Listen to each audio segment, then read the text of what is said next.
Hey guys, welcome to the channel. So I'm at the Friday Night Classics Market Mall, Preston Avenue, Saskatoon, and I just met Brad.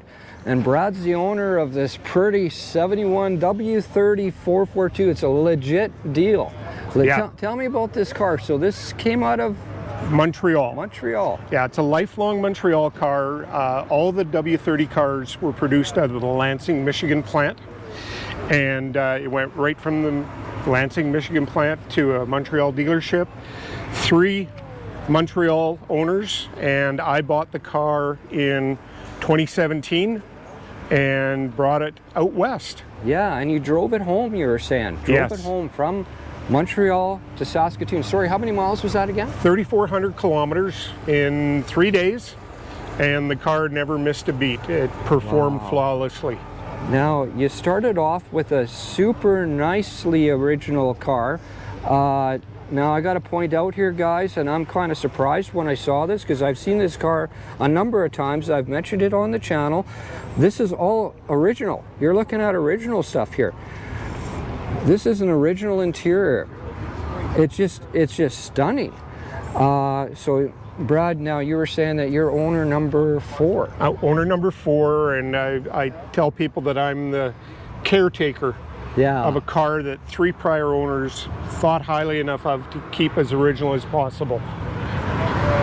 And now the wheels, unfortunately when you bought it, it didn't have these wheels on it, but you found a set of original. Now these are original to the W30s. They are what was referred to as the SS1 wheel package. And the car came to me, it had the body colored SS2 wheels, which are almost like a honeycomb. Yeah. They have 5 kind of sided ports. But through the research and the documentation from GM Canada, the car was supposed to have these on it when it left the factory. So I wanted it to have the correct look. Yeah. And I was able to locate a set of 5 in Nova Scotia and get them and refinish them. And they're in great shape. Yeah. And I love those wheels on there, and the fact that you've gone to the now.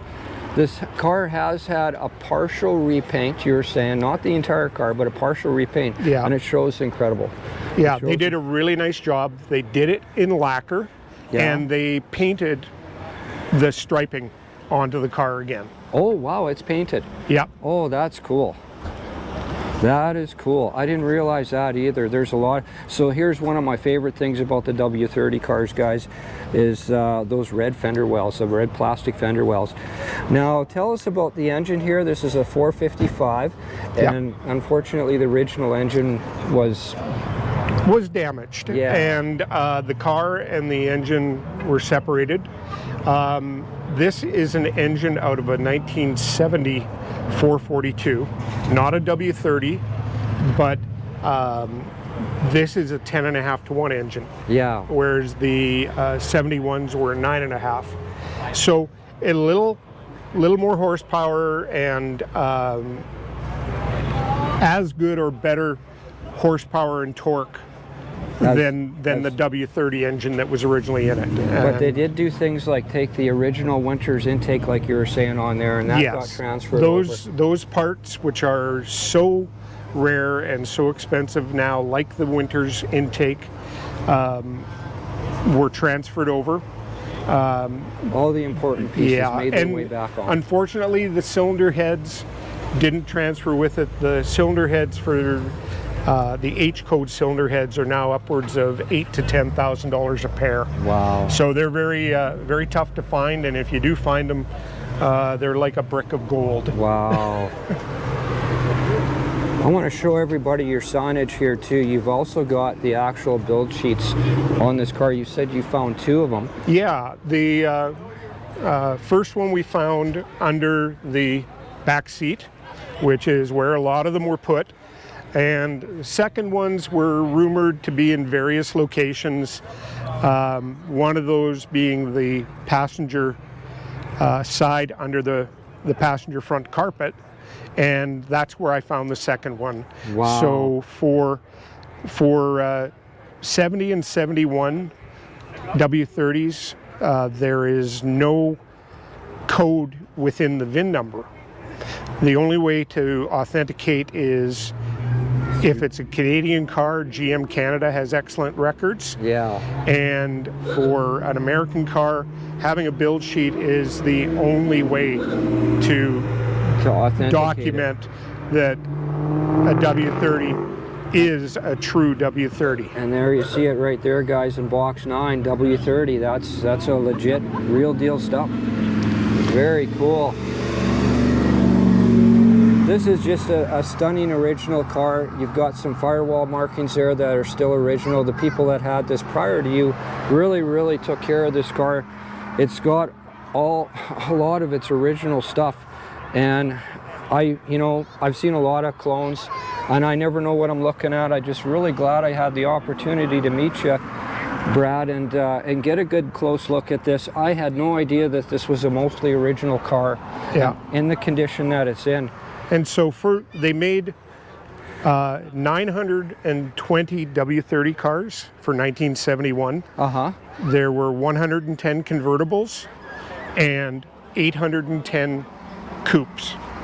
They referred to this as the holiday coupe. Right, yeah. And there were only 328 holiday coupes that came into Canada, W30 cars. 328. That is an extremely low number. Yeah. Wow. And I haven't even bothered to look at breaking it by down color or anything like that. Yeah. Any time you're under 1,000 production for a North American car, that's incredibly low numbers. And this is one of the interesting original items. So the hood, the outside air intake hood is a fiberglass shell bonded to a steel frame. And then that mesh is also... The chicken wire is original. The same as in the cowl. You'll see wire there as well. It's not a plastic piece. And the special air intake to feed the cooled air right from that hood right down into that opening. And the foam seal, just like the Chevelles and the GTOs and the Buick Stage 1s had. Well, some of them some way to seal. Yeah, some of them are fakes. A lot of fake hood scoops out there, but this is a legitimate functional hood. It is. With an air intake there. Yep.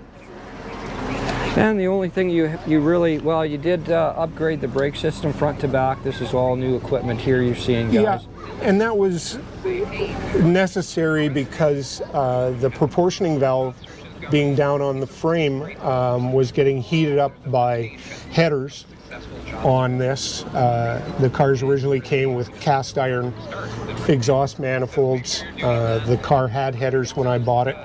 And just to make things functional, this is a really good kit that is produced commercially by a company called Inline Tube, and I can't sing the praises enough. The kit went in so well, we didn't have to do any cutting or extra bending.